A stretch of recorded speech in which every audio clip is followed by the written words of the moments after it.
A poor waitress made a child call her Mommy, and when the CEO heard it, everything he knew about his past shattered. Before we begin, if stories like this touch your heart, please hit that like button and subscribe so we don't lose each other in the algorithm.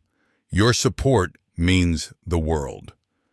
The rain fell in gentle whispers against the windows of Rosie's diner that Thursday afternoon in late October. It was the kind of rain that made people linger over coffee, the kind that softened the edges of the world. Grace Holloway moved between tables with practiced efficiency, her worn sneakers silent against the checkered floor. She was 28, but carried herself with the carefulness of someone who had learned early that life doesn't offer second chances to those who stumble. She wiped down the corner booth, the one beneath the vintage Coca-Cola sign, and allowed herself a brief moment to watch the rain. There was a sadness in her eyes that no amount of smiling could quite hide, a loneliness that had settled in her bones like winter cold. She had worked at Rosie's for 3 years, ever since her adoptive mother passed away, leaving her with nothing but medical bills and a small apartment above a laundromat. The bell above the door chimed.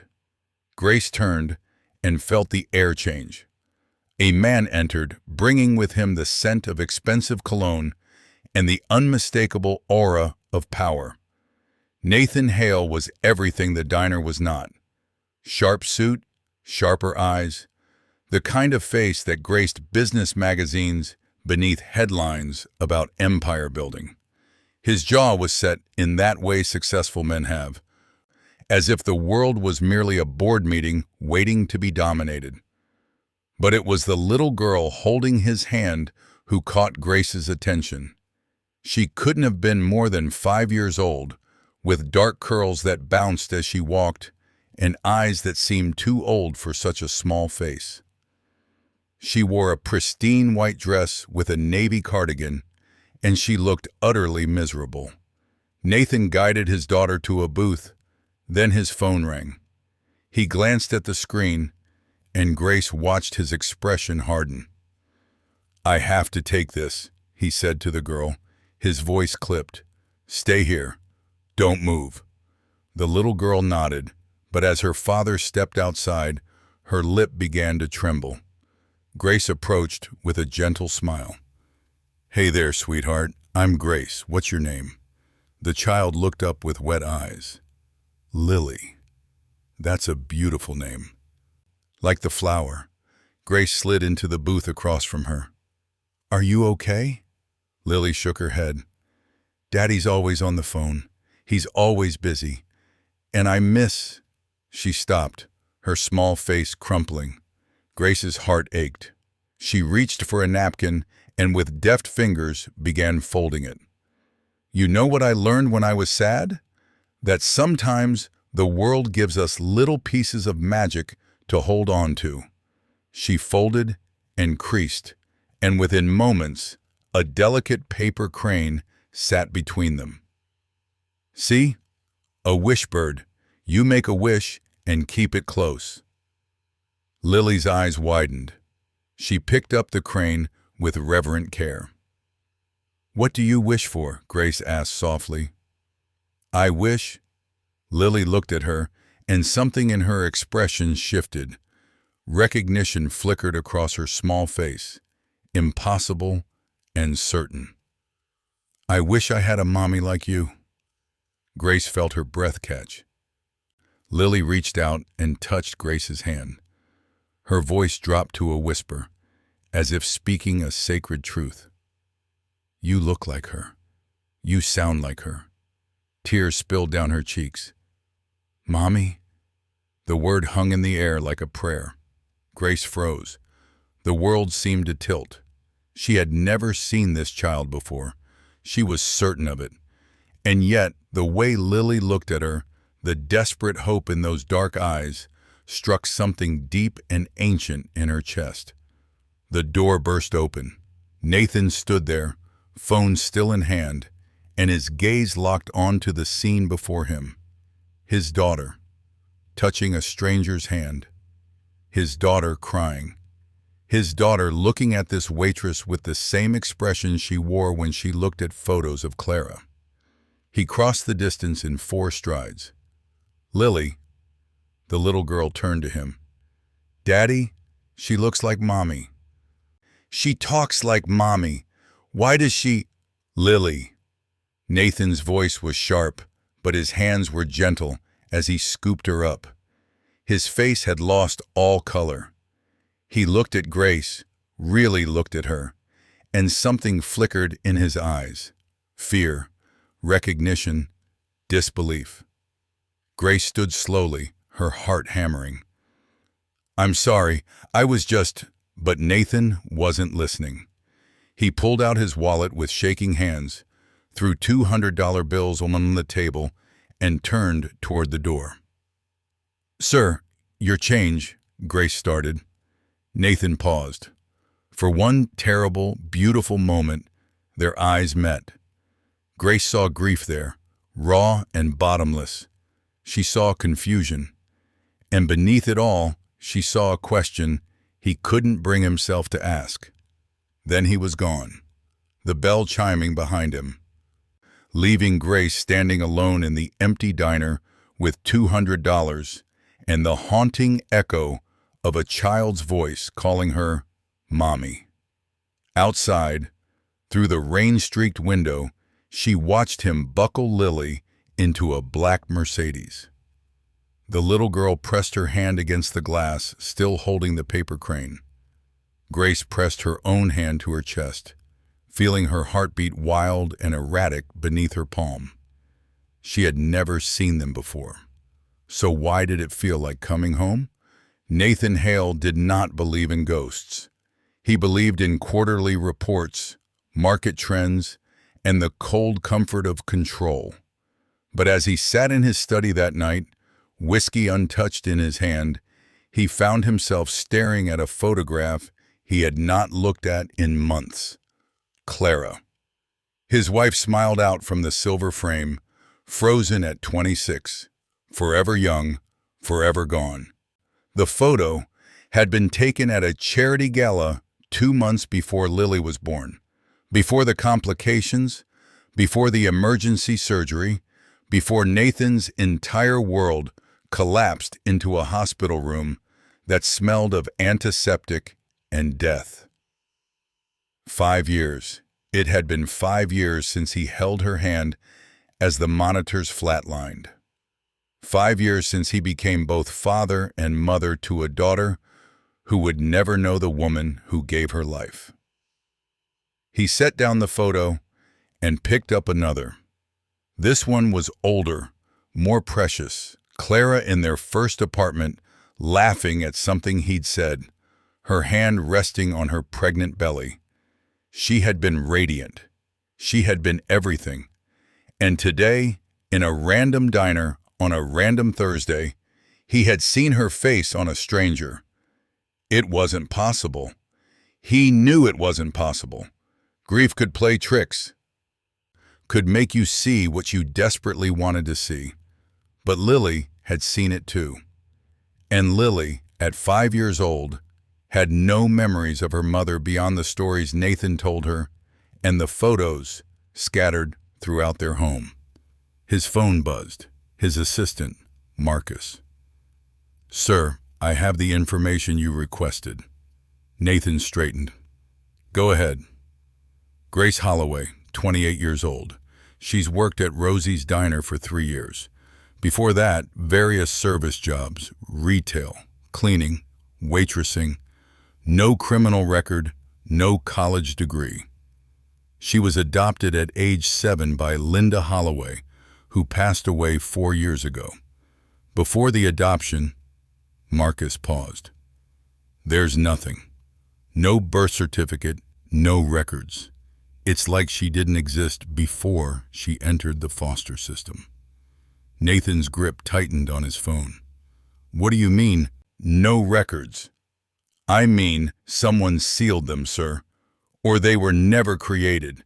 She was found wandering alone at a bus station in Chicago. No one ever claimed her. After Marcus hung up, Nathan sat in silence.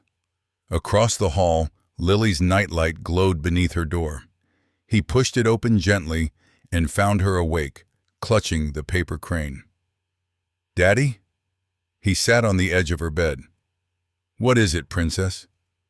"Why did the lady know the lullaby?" Nathan's blood went cold. "What lullaby?" "The one Mommy made up. You said Mommy made it just for me, that nobody else knew it." Lily's eyes were too knowing. "But the lady knew it, Daddy. I could tell. When she talked, it sounded like singing." Nathan kissed her forehead, but his mind was racing. Clara's lullaby, the butterfly song.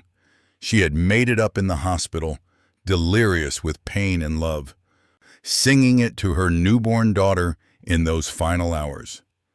Nathan had recorded it on his phone, played it for Lily every night until she was 3. But he had never shared it, never told anyone the words. It was theirs alone. Across town, in a cramped apartment that smelled faintly of lavender and old books, Grace sat on her bed with a shoebox in her lap. Inside were the fragments of a life she barely remembered. Her adoptive mother's belongings, sorted and resorted 100 times in the years since Linda passed. Tonight, her fingers found something new tucked in the lining of the box. A music box, small and tarnished, its paint faded to ghosts of flowers. She wound the key with trembling hands. The melody that emerged was soft, halting, ancient, and immediately terrifyingly familiar. Grace closed her eyes, and she was 7 years old again, small hands gripping a worn stuffed rabbit.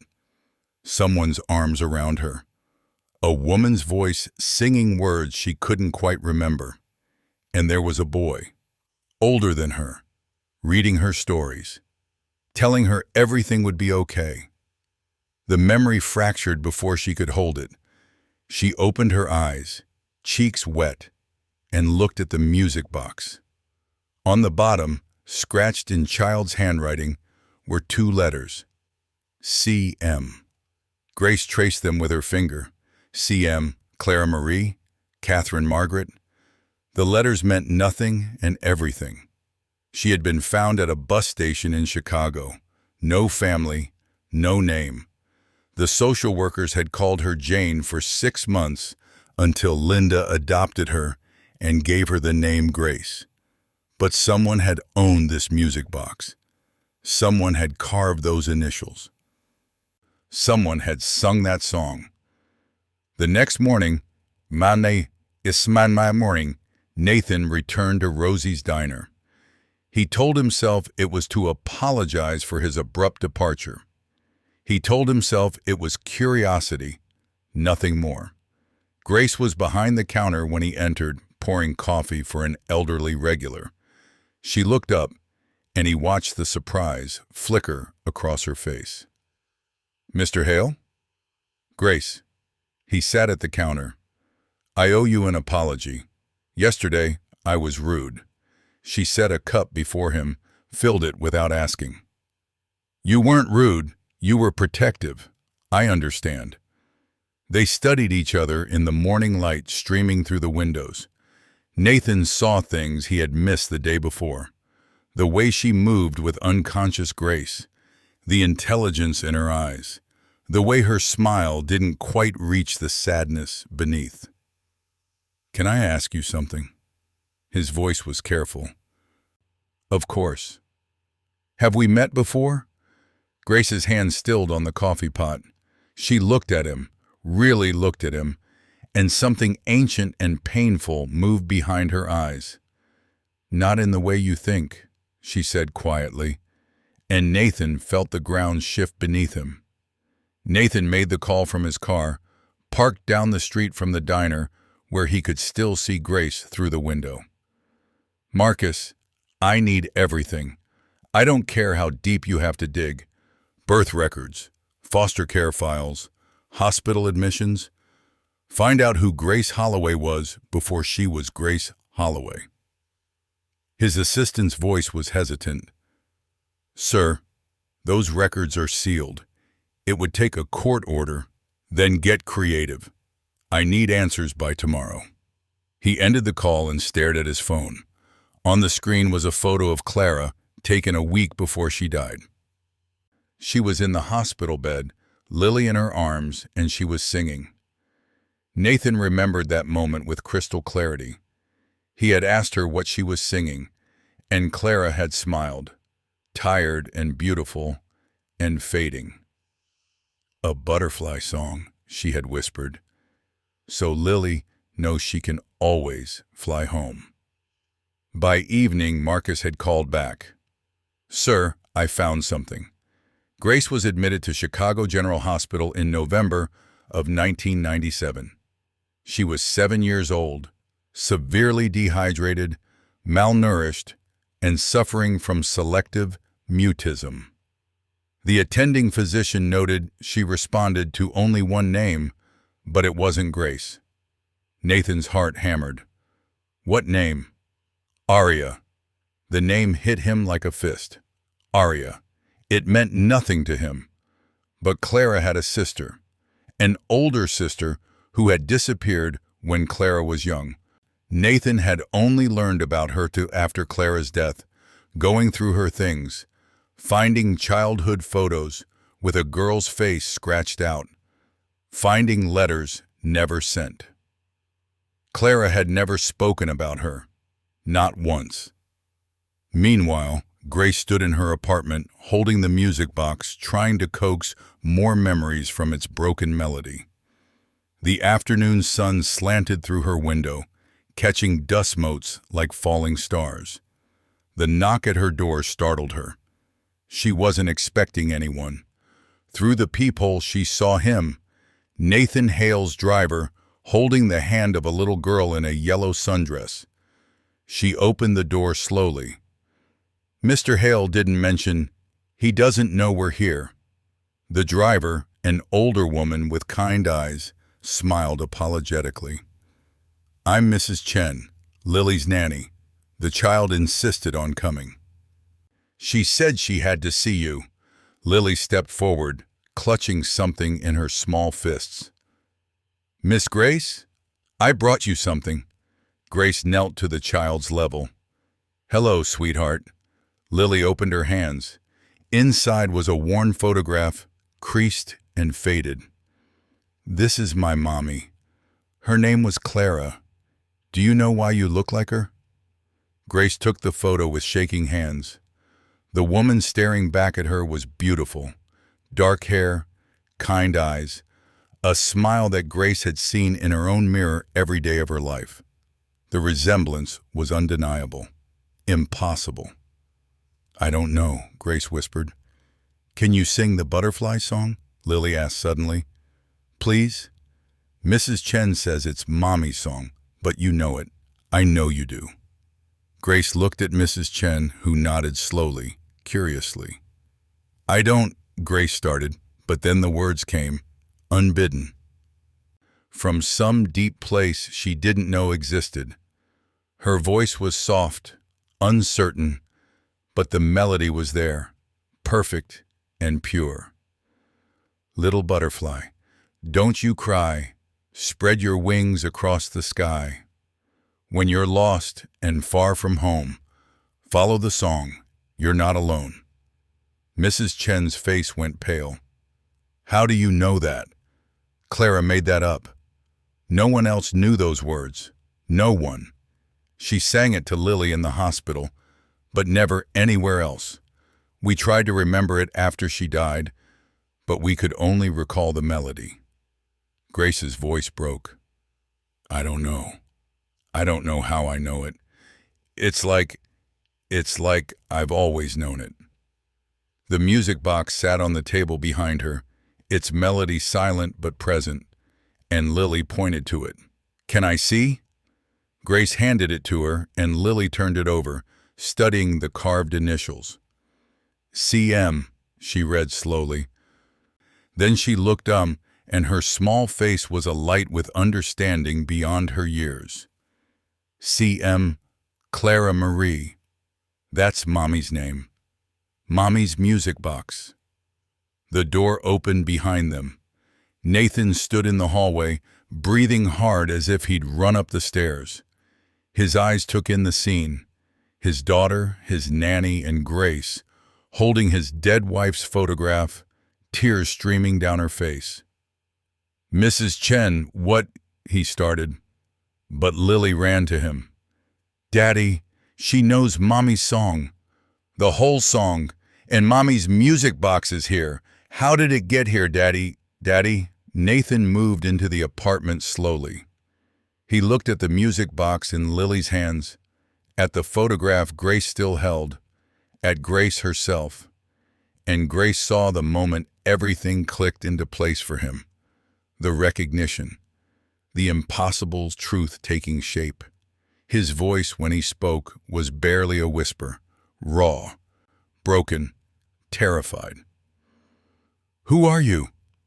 Grace looked at the photograph of Clara, looked at the music box with its faded initials, looked at this little girl who had called her Mommy with such certainty, looked at Nathan Hale, CEO and widower, standing in her shabby apartment with his world crumbling around him.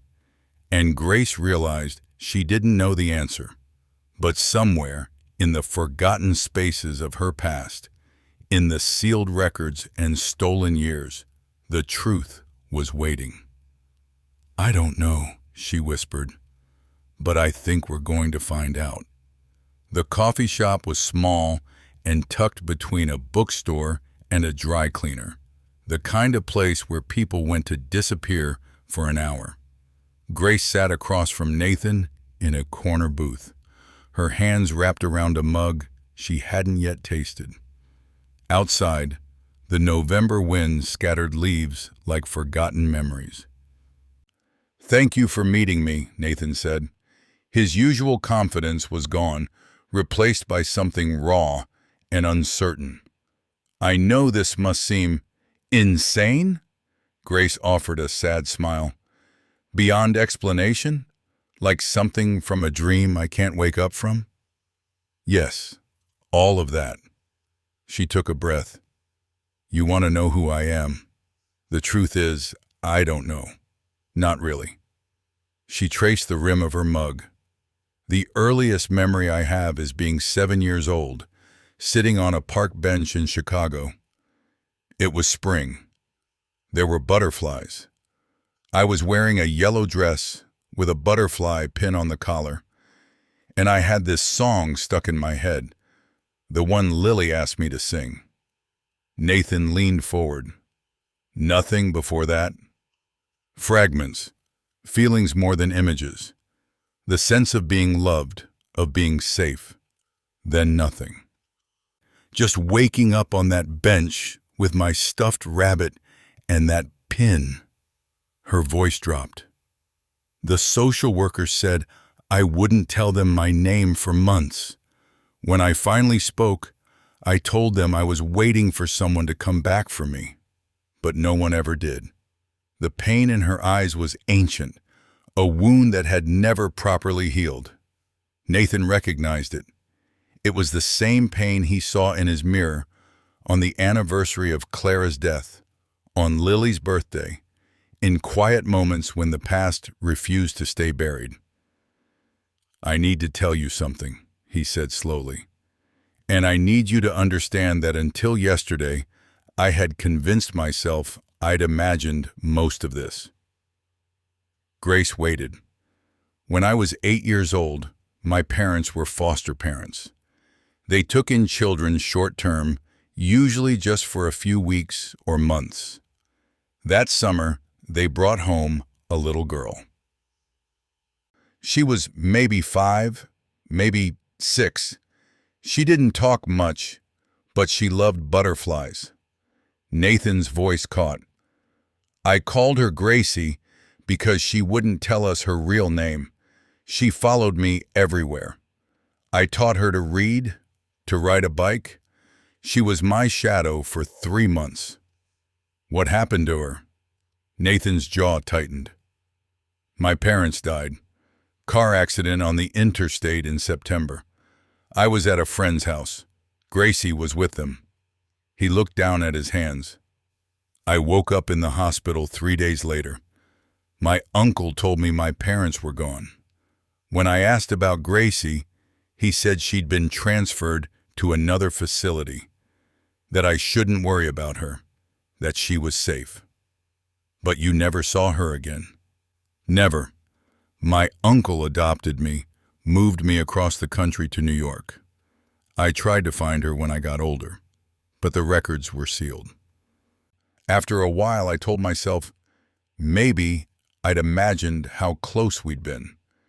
Maybe it was grief making childhood memories bigger than they were. He met her eyes. Then yesterday, I saw you, and it was like looking at a ghost. Grace's heart pounded. You think I'm her? You're Gracie? I don't know what to think, but there's one way to know for certain. He hesitated. Gracie had a birthmark on her left wrist, shaped like a crescent moon. I used to tell her it meant she was magic. Grace's hand trembled as she slowly rolled up her sleeve. There, on the pale skin of her left wrist, was a small crescent-shaped birthmark, faded but unmistakable. Nathan's breath left him in a rush. He reached out, then stopped, his hand hovering in the air between them. It's you. God help me. It's really you. The coffee shop seemed to fade away. Grace stared at the birthmark as if seeing it for the first time, and in a way, she was. All her life, it had just been a mark, a small imperfection. Now it was proof, evidence of a life she'd lost. Your parents, she whispered. I remember car lights, sirens, someone holding my hand in the dark, telling me to be brave. Tears spilled down her cheeks. I remember a boy reading to me, stories about knights and dragons. Was that you? Nathan's face crumbled. Every night before bed, you loved the ones where the lost princess found her way home. They sat in silence, the weight of 20 years pressing down on them. Grace's hands shook. Nathan's eyes were red-rimmed, fighting emotions he'd locked away since childhood. This is too much, he said finally, his voice hoarse. I don't know how to process this. You were supposed to be gone. You were supposed to be safe somewhere, living a good life, and instead, you've been alone all this time, and I didn't look hard enough. And Clara, he stopped, the name catching in his throat. What about Clara? Grace asked softly, but Nathan was standing, pulling out his wallet with shaking hands. I need time. I need to think. This is too tangled, too complicated. Lily is already attached to you, and if this falls apart, if I'm wrong somehow, you're not wrong. Grace's voice was steady despite her tears. You know you're not. I can't do this right now. He put money on the table. Too much, just like the first time. I'm sorry. I'm so sorry.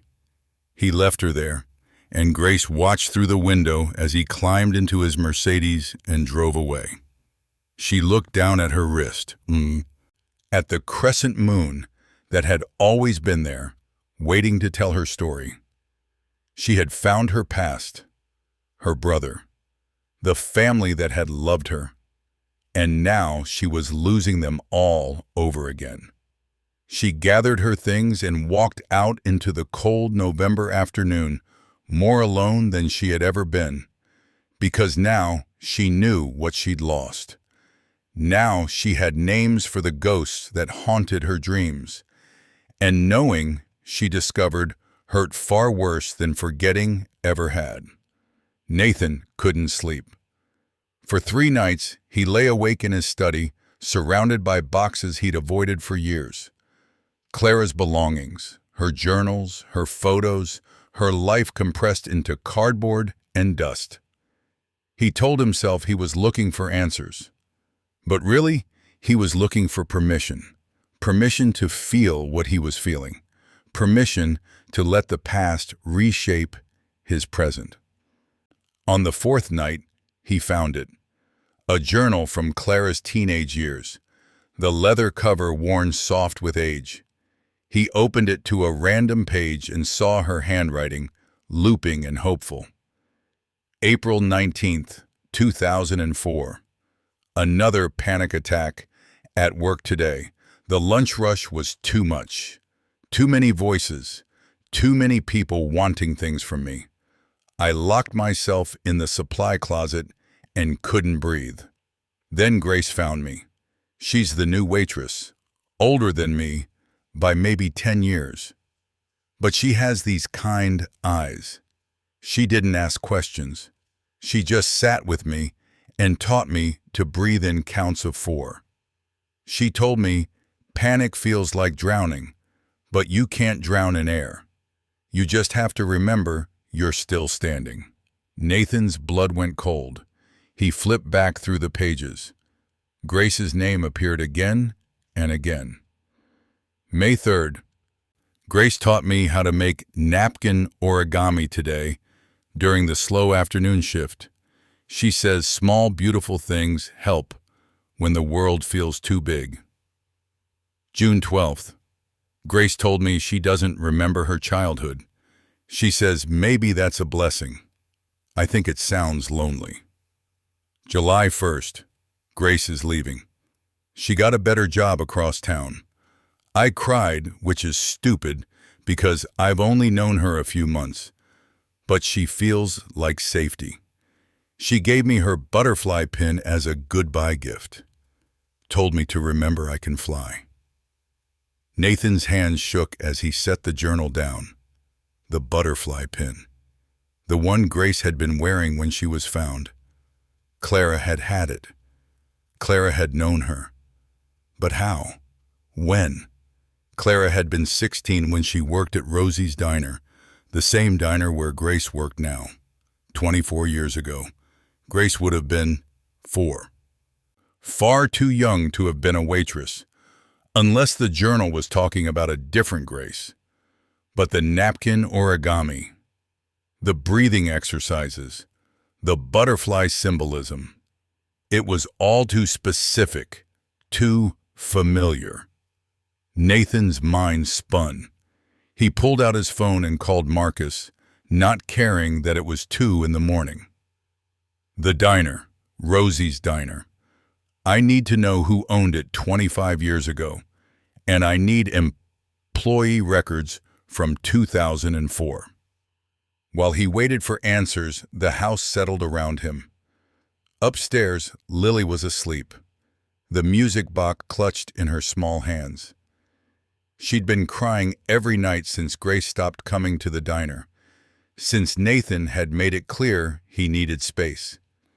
His daughter was grieving someone she'd known for days, and Nathan couldn't explain to her that he was grieving someone he'd lost twice, once as a child, and now again as an adult, too afraid to let her back in.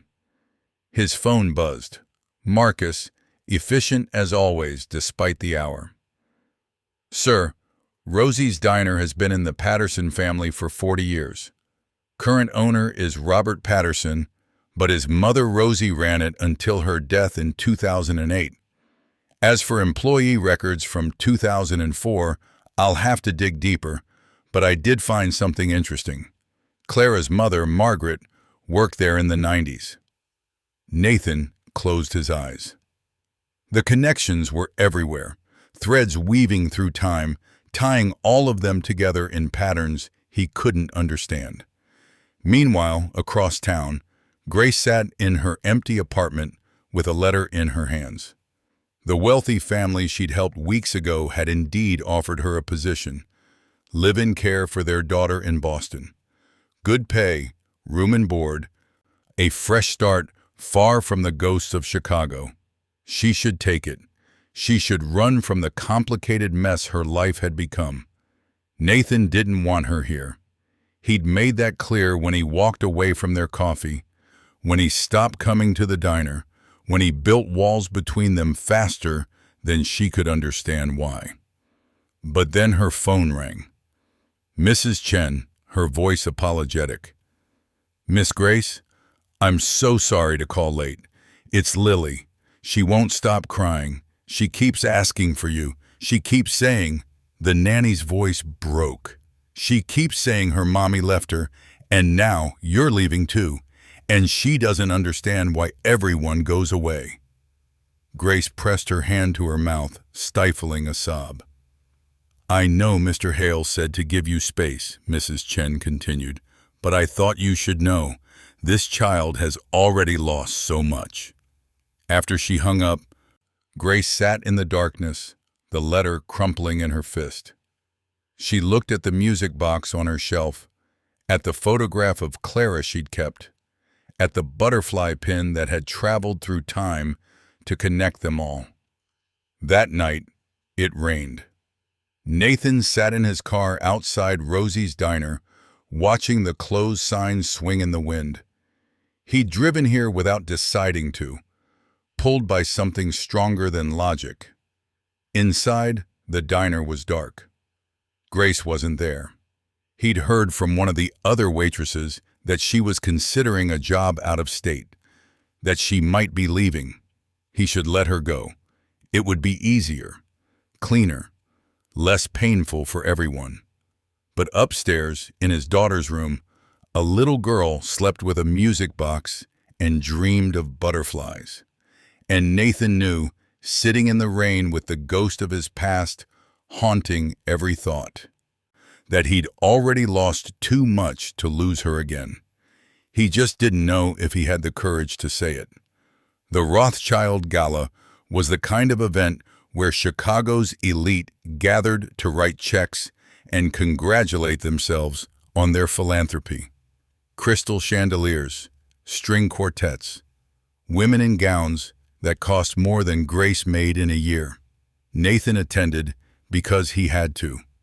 Board members expected his presence, business connections required maintenance, and his company had donated $250,000 to the Children's Hospital Fund. He stood near the bar, nursing scotch he wasn't drinking, when Veronica Ashford approached. She wore red, blood red, and a smile sharp enough to cut.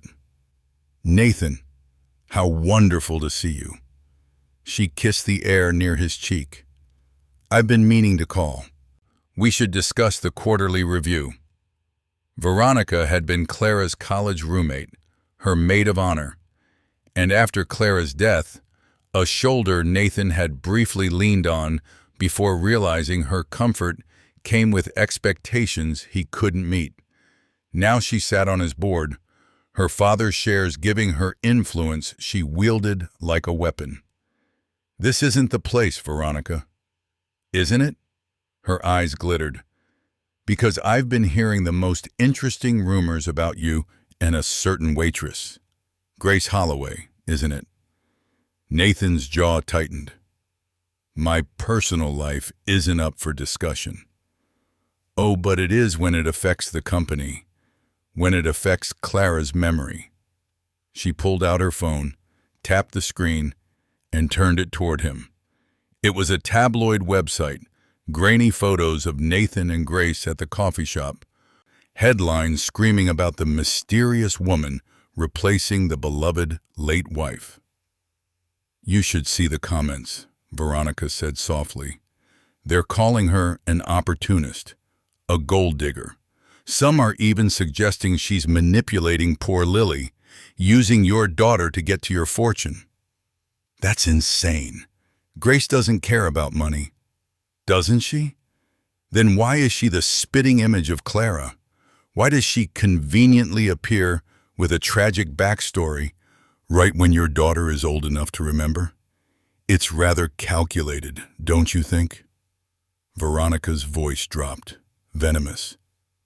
"The board is concerned, Nathan, about your judgment, about the company's reputation."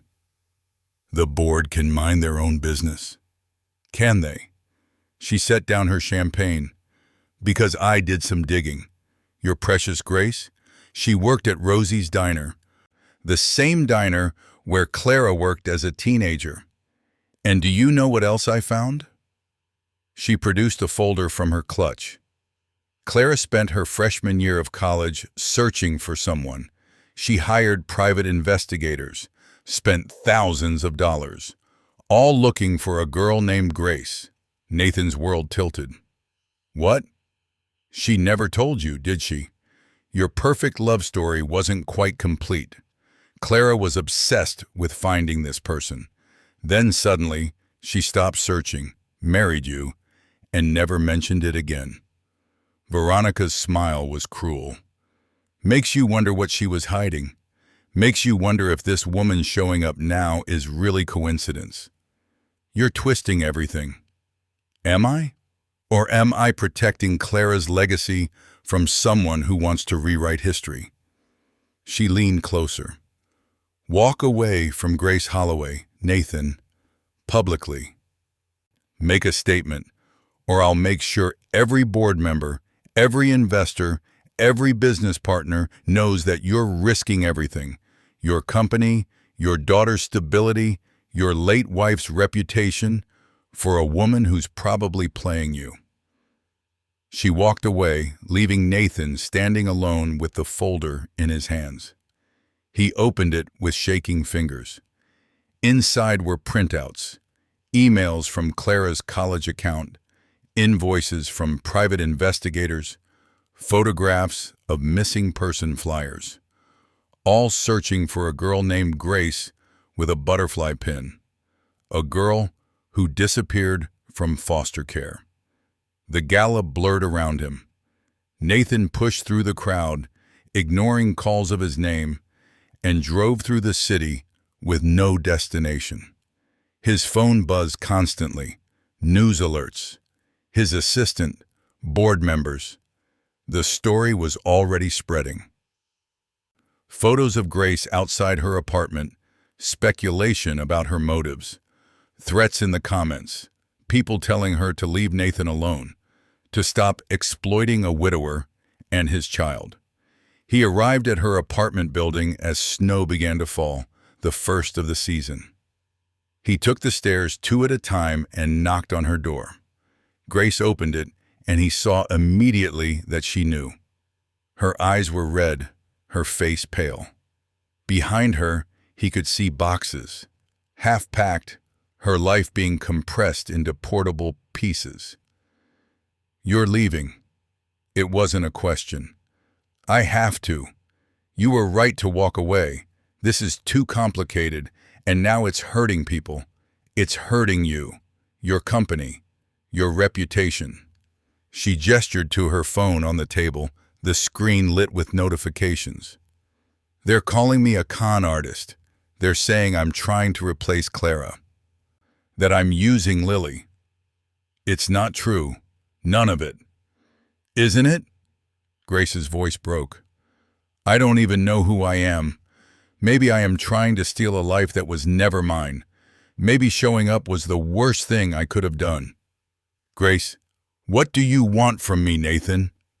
The question came out raw, desperate. An apology for being a ghost from your perfect past? For looking like your wife? For making your daughter love me without meaning to? Tell me what you want, because I don't know how to fix this. He stepped inside, closing the door behind him. The apartment was cold, impersonal already, as if she was erasing herself from it. Clara was looking for you, he said. Before we got married, she spent a year searching for a girl named Grace. I didn't know. She never told me. Grace's breath caught. Why would she? I don't know. But I think she found you once at that diner and then lost you again. I think that's why she kept your pin, why she made up that lullaby. Maybe she knew you as a child. Maybe you saved each other somehow. His voice was ragged. I don't have all the answers. I don't understand how the threads of our lives got so tangled. But I know this. When I walked away from you at that coffee shop, I was a coward. I was scared of feeling too much, of wanting too much, of letting the past destroy the careful walls I've built. Nathan, let me finish, please. He moved closer. My daughter calls you mommy, and I've told myself it's confusion, it's grief, it's a child not understanding. But tonight, watching her cry herself to sleep, holding that music box, I realized something. Children see truth that adults are too afraid to acknowledge. Lily doesn't call you mommy because you look like Clara. She calls you that because somehow, impossibly, you are home to her. Just like you were home to me when I was 8 years old and you were my little shadow. Just like you were home to Clara when she was drowning in panic attacks and you taught her to breathe. Tears streamed down Grace's face. So I'm not asking you to apologize for existing, Grace. I'm asking you to stay, not because of the past, not because you owe me or Clara or anyone else anything, but because my daughter needs you, because, his voice broke, because I can't imagine a future where she's wrong, where you're not exactly who you're supposed to be. The silence stretched between them, heavy with years of loss and grief and impossible hope. Snow fell outside, blanketing the city in white. Grace looked at the boxes, at the life she'd been about to abandon, at Nathan standing in her doorway with his heart in his hands. If I stay, she whispered, everything changes. For all of us. I know. The board, the press, Veronica, they'll destroy you. Let them try. He stepped closer, close enough that she could see the tears he wasn't hiding anymore. I've lost too many people, Grace. I'm not losing you again. Not if you're willing to fight for this. For us. She closed her eyes, took a breath, and when she opened them again, he saw the answer before she spoke it. But the words, when they came, would reshape everything. Grace stood motionless in her apartment, Nathan's question hanging in the air between them like a promise waiting to be kept. Before she could answer, his phone rang. Marcus, urgent and apologetic. Sir, I found something. The sealed records. You need to see this immediately. 20 minutes later, they sat in Nathan's study while Marcus pulled up scanned documents on the large screen. Court records, foster care transfers, and photographs. Old, faded, but unmistakable. There was Nathan at 8 years old, gap-toothed and smiling, his arm around a small girl with dark curls and a yellow dress. There was another photo of them building a blanket fort, another of the little girl asleep on his shoulder during a car ride. In every picture, she wore the same butterfly pin. The records confirm it, Marcus said quietly. Grace Aria Holloway was placed with Richard and Susan Hale from June through September of 1997. After their deaths, she was transferred to Chicago General with severe trauma. The attending psychologist noted she wouldn't speak for 6 months. When she finally did, she kept asking for Nathan and Clara. Grace's hand flew to her mouth. Clara? But I didn't meet Clara until... You did. Marcus pulled up another document.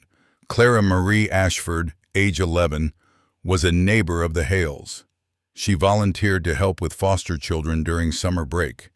The records show she spent significant time with you.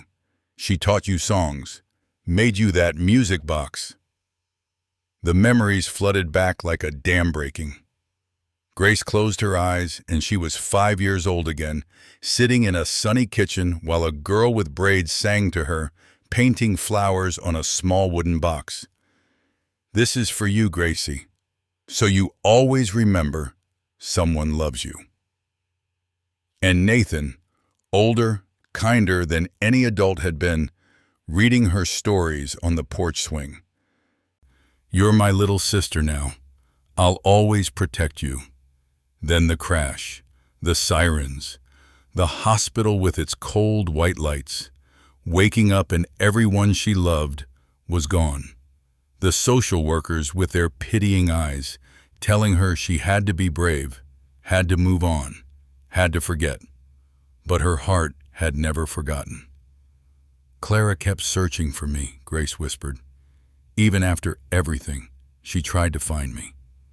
Marcus nodded. She hired 3 different private investigators between 2000 and 2003. One got close, tracked you to the Holloway adoption. But by then, your name had been changed, your record sealed. Clara stopped searching after she started dating Nathan. She thought she'd lost you forever, Nathan said, his voice thick with emotion. But she never forgot. The music box, the pin, the lullaby, she kept them all, hoping someday. He couldn't finish. Grace looked at him through tears. She wanted to give me a family. Even when she couldn't find me, she held on to the dream. And now, you're here. Nathan moved closer, taking her hands. Not by accident, not by coincidence. You came back to us, to Lily, to me. The weight of it all, the lost years, the pain, the impossible journey that had led her back, crashed over Grace. She wept, and Nathan pulled her close, and for the first time since she was 5 years old, Grace let herself be held by someone who had known her before the abandonment, before the fear, before the forgetting. 2 days later, Grace sat alone on a park bench as evening fell. It was the same park where she'd been found all those years ago, though the butterflies were long gone with summer. The music box sat beside her, playing its halting melody into the cold November air. She had told Nathan she needed time to think, to process, to decide if she was strong enough to walk into a life that terrified her with its possibility of loss. The rain began softly, then harder, soaking through her coat. She should leave, go inside. But she sat there, letting the rain wash over her, feeling like that lost child again, waiting on a bench for someone to claim her. Then she heard footsteps. Nathan appeared through the rain, no umbrella, his expensive suit already drenched. He crossed the park with purpose and knelt before her on the wet grass, heedless of the mud staining his clothes. "I've been looking everywhere for you," he said, breathless. "I needed to remember what it felt like," Grace said softly, "to be lost. You're not lost anymore." He pulled a small velvet box from his pocket, not a ring box, but something older, worn with time. He opened it, and inside, nestled in faded silk, was the butterfly pin, the one Clara had given her, the one she'd been wearing when they found her. "Clara kept this in her most precious things," Nathan said, rain streaming down his face. "She told me once, right before she died, that if she ever had a daughter, she wanted to give her this pin. She wanted to tell her that butterflies are proof that broken things can still be beautiful, that lost things can find their way home." Grace's tears mixed with rain. "You're not a ghost, Grace. You're not a replacement or a coincidence or anything the world says you are." His voice broke. "You're the peace we lost, the sister I failed to protect, the friend Clara never stopped loving, and the one Lily and I have been waiting for our entire lives." Grace slid off the bench and onto the grass beside him, and they knelt together in the rain like penitents seeking absolution. "I'm so scared," she whispered. "What if I'm not enough? What if I can't be what Lily needs? What if—" "You already are." Nathan cupped her face in his hands. "You've always been. From the moment you made napkin cranes for a crying child. From the moment you sang a lullaby you shouldn't have known. Your heart knew us before your mind remembered."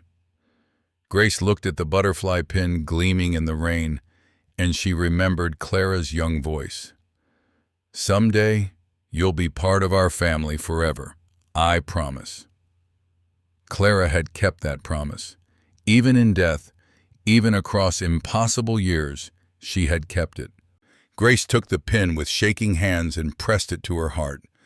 Then she threw her arms around Nathan and held on like she was 5 years old again, like he was still the brother who read her stories and promised to protect her. "I'm home," she sobbed into his shoulder. "I'm finally home." And Nathan held her in the rain, in the park where she'd once been lost, and whispered, "Welcome back, little sister. Welcome back." The Riverside Children's Foundation Gala was smaller than the Rothschild event, more intimate, focused not on wealth but on purpose. The room was filled with social workers, foster parents, advocates, people who understood that family was something you built, not just something you were born into. Nathan stood at the podium, Lily beside him in a lavender dress, and Grace just behind them, wearing the butterfly pin on her navy blouse. The past 3 weeks had been a whirlwind. DNA tests confirming what they already knew, lawyers ensuring Grace's legal standing, and long nights talking, planning, healing. Veronica had tried to rally the board against him. She'd failed. Nathan had given them a choice: accept his decision or accept his resignation. 14 of 16 board members had voted to support him. Veronica had resigned the next day. Now Nathan looked out at the audience and saw not judgment, but hope. "3 months ago," he began, "my daughter asked me why everyone she loved went away. She asked me if mothers were like butterflies, beautiful but impossible to hold on to. I didn't have an answer for her then, but tonight I do." He gestured for Grace to join him. She moved forward slowly, her hand finding Lily's. The little girl beamed up at her, clutching the music box she'd insisted on bringing. "Some of you know my wife Clara passed away 5 years ago.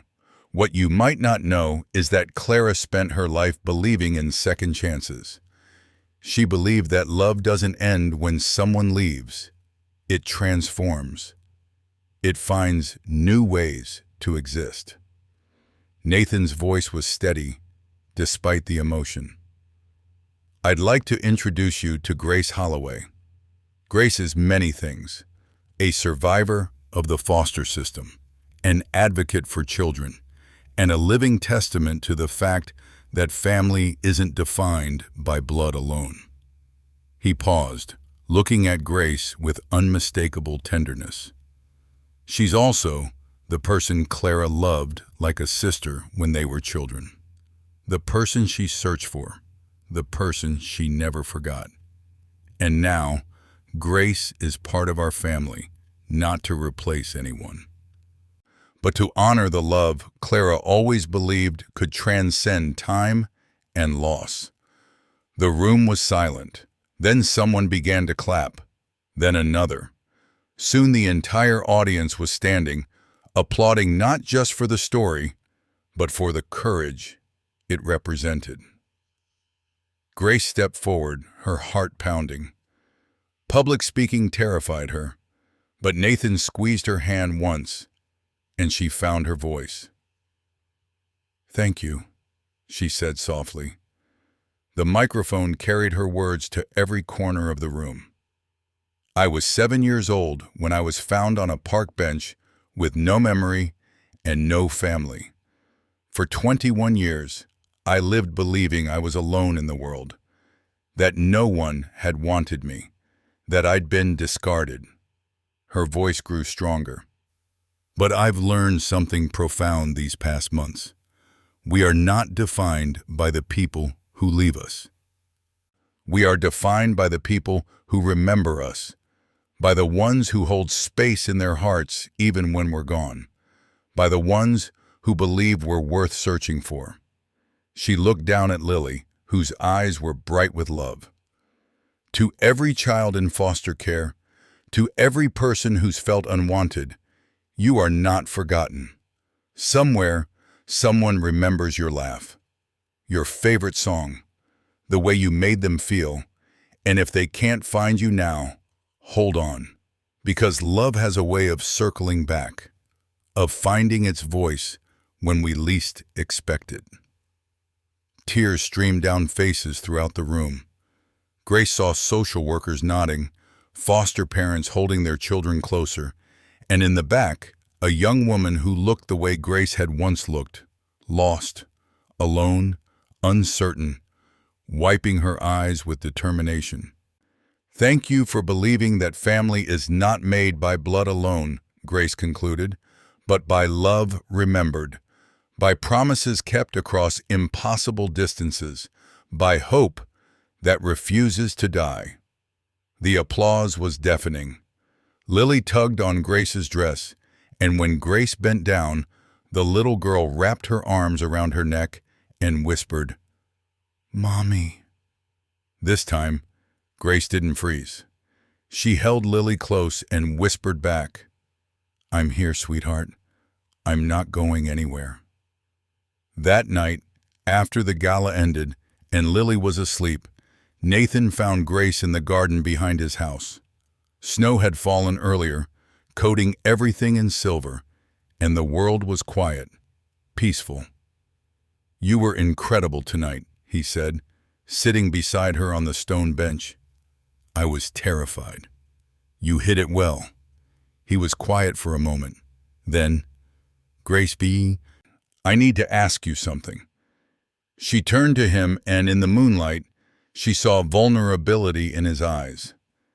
"These past weeks, watching you with Lily, watching you heal and grow and become part of our lives, I've realized something. This isn't just about the past anymore.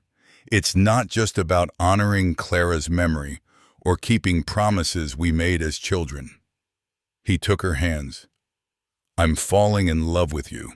Not the memory of my childhood friend, not the ghost Clara searched for, but you, the woman you are now, the way you sing in the kitchen when you think no one's listening, the way you fold napkin cranes for every server at every restaurant, the way you make my daughter feel safe." Grace's breath caught. "I'm not asking for forever right now," Nathan continued. "I know that's too much, too fast, but I am asking this. Will you be her mother? Will you let us be your family? Will you be my partner in this beautiful, complicated, impossible second chance we've been given?" Grace thought about the journey that had led her here. The years of loneliness, the park bench, the butterfly pin, the music box with its broken melody. She thought about Clara, who had loved her first, who had searched for her, who had somehow orchestrated this reunion from beyond the grave. And she thought about Lily, asleep upstairs, clutching that music box and dreaming of butterflies. "I already am," Grace whispered. "I've been her mother since the moment she called me Mommy. I've been part of this family since Clara first sang me that lullaby. I've been yours since you read me stories about lost princesses finding their way home." Nathan pulled her close, and they sat in the snow-dusted garden, two people who had lost each other and found their way back, holding on to the present while honoring the past. Above them, stars glittered like promises kept. And somewhere, Grace imagined Clara smiling, her hope finally fulfilled. 8 months later, spring arrived with force, flowers erupting from winter-dead earth, butterflies dancing through warming air, and the grand opening of the Clara Marie Hale Foundation Center for Foster Youth. The building was beautiful, but not ostentatious, designed to feel like home rather than an institution. There were art studios and music rooms, tutoring spaces and counseling offices, and at its heart, a library filled with stories about lost things finding their way home. Grace stood in the main hall, watching children explore their new space. Some were current foster children, others were adoptees, and still others were young adults who'd aged out of the system and needed support. They all belonged here. They were all home. Nathan appeared beside her, carrying 2 cups of coffee. "You did this," he said with pride. "We did this. All of us." Grace gestured to the volunteers, former foster children themselves, now giving back. Clara's dream was always bigger than just finding me. She wanted to make sure no child felt forgotten. "She'd be proud of you." "I hope so." Grace touched the butterfly pin on her collar. She wore it every day now, a talisman connecting past and present. I think about her constantly, wonder what she'd say, what advice she'd give. "I think," Nathan said softly, "she'd tell you that you're exactly where you're supposed to be." A commotion drew their attention. Lily burst through the front door, dragging her nanny behind her. At 7 now, she was taller, more confident, but still carrying the music box everywhere. "Mommy! Daddy, come see! There are butterflies in the garden!" Grace and Nathan exchanged a smile. Lily called them both by those titles now without hesitation, without confusion. To her, family had always been simple. It was the adults who had complicated it. They followed their daughter outside to the memorial garden they'd planted in Clara's honor. And there, among the milkweed and wildflowers, hundreds of monarch butterflies danced in the spring sunlight. Lily laughed, spinning with her arms outstretched. "It's like Mommy Clara sent them, to say she's happy." Grace felt tears prick her eyes. She'd learned to speak of Clara not as a competitor or a ghost, but as a presence that blessed rather than haunted. Lily knew the story now, all of it. She knew about her birth mother, who'd loved her enough to die, bringing her into the world. And she knew about Grace, who'd loved her from the moment their eyes met in that diner. 2 mothers, 1 heart, love that multiplied rather than divided. Nathan put his arm around Grace's waist, and they watched their daughter chase butterflies through the garden. On the center's wall behind them, a plaque read, "The Clara Marie Hale Foundation Center, where lost things remember they were always loved." "Do you ever wonder," Nathan asked quietly, "how different our lives would have been if my parents hadn't died? If you'd never been lost?" Grace leaned into him. "Every day. But then I wouldn't have survived what I survived. I wouldn't have developed the strength to help these kids. And you wouldn't have loved Clara. Lily wouldn't exist." She looked up at him. "Maybe we had to be lost to appreciate being found." He kissed her forehead. "Maybe so." Lily ran back to them, breathless and joyful. "Mommy Grace, can you teach the other kids how to make paper cranes? And Daddy, can you read stories like you used to read to Mommy Grace when she was little?" "Of course, sweetheart," they answered in unison. And so they did. For the rest of that perfect spring day, Grace taught children to fold paper into wishes. Nathan read stories about courage and hope, and Lily moved between them like the bridge she'd always been, connecting past and present, grief and joy, loss, and love. As the sun set, painting the sky in golds and pinks, Grace stood in the doorway of the center and looked back at the two people who'd become her world. Nathan was crouched beside Lily, pointing at something in a book. Lily was laughing, her dark curls catching the light exactly the way Clara's had in those old photographs. Grace touched the butterfly pin and whispered, "Thank you, Clara, for never forgetting, for believing I was worth finding, for leaving me the greatest gifts, your daughter, your love, and the family I always dreamed of." The butterflies continued their dance, and in the fading light, it almost looked like they were spelling out words in their flight patterns. Words like hope, like home, like forever. Grace smiled, wiped her tears, and walked back to her family. The one she'd lost, the one she'd found, and the one she'd finally, impossibly, become part of. The music box sat on a nearby table, its lid open, playing that butterfly lullaby into the spring evening. And somewhere between the notes, you could almost hear Clara's voice, singing them all home. Thank you for listening to this story of hope, of love that transcends time and memory. Sometimes the people we're meant to become are buried in the chapters we forgot, but love remembers, even when we don't. And when it finds its voice, it sings us home. To everyone who's ever felt lost, who's ever wondered if they were worth remembering, you are. Someone holds you in their heart, even if you can't see them yet. Keep believing, keep hoping, because the best stories aren't about never being lost. They're about being found, again and again, by love that refuses to forget. Until next time, may you always remember, kindness costs nothing, but it can rebuild a world. And family isn't just who we're born to, it's who chooses to stay, who searches when we're lost, and who welcomes us home when we finally find our way back. Thank you for being part of this journey.